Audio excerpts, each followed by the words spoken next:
आज हम पढ़ने वाले रिप्रोडक्शन। रिप्रोडक्शन क्या होता है? रीडिंग आप यहाँ से कर लीजिए और क्या नाम है अंडरस्टैंड कर लीजिए यहाँ से। नोट्स में एनसीईआरटी की एनसीईआरटी बेस्ड नोट्स में आपको प्रोवाइड करा दूँगा फेसबुक एंड इंस्टा पे। लिंक नीचे डिस्क्रिप्शन में दिया गया है, वहाँ से आप चेक कर सकते हैं जाके अगर आपको नोट्स की ज़रूरत है।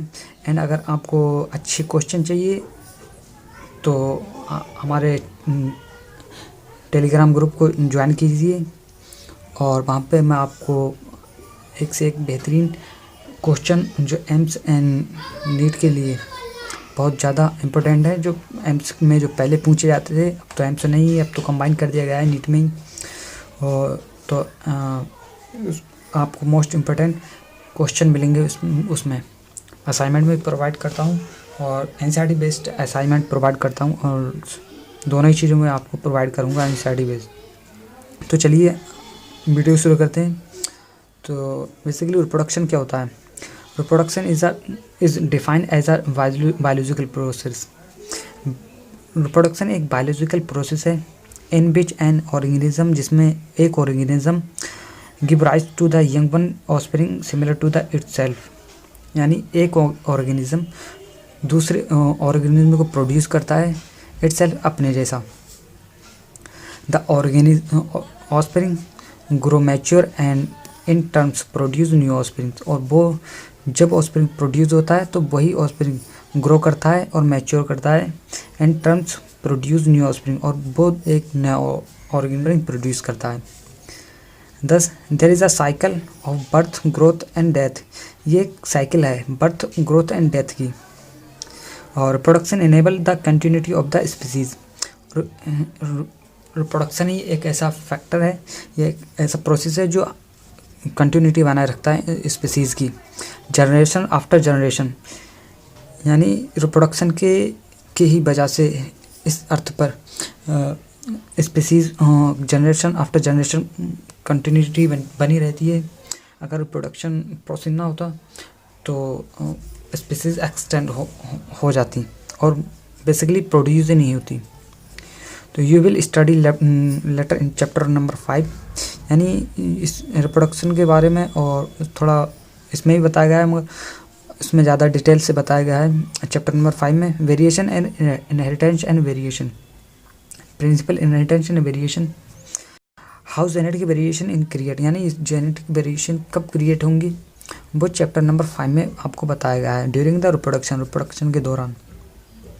तो यहाँ पे रिप्रोडक्शन की नॉलेज मिलेगी। जब रिप्रोडक्शन के दौरान क्या वेरिएशन आएंगे वो आपको चैप्टर नंबर 5 में पढ़ने की मिलेगी, जो है हमारा principle of inheritance and variation. There is a large diversity in the biological world. Biological world में लार्ज डाइवर्सिटी है। And each organism have evolve, इसमें हर एक ऑर्गेनिज्म इवॉल्व होता है one mechanism to multiply and produce offspring.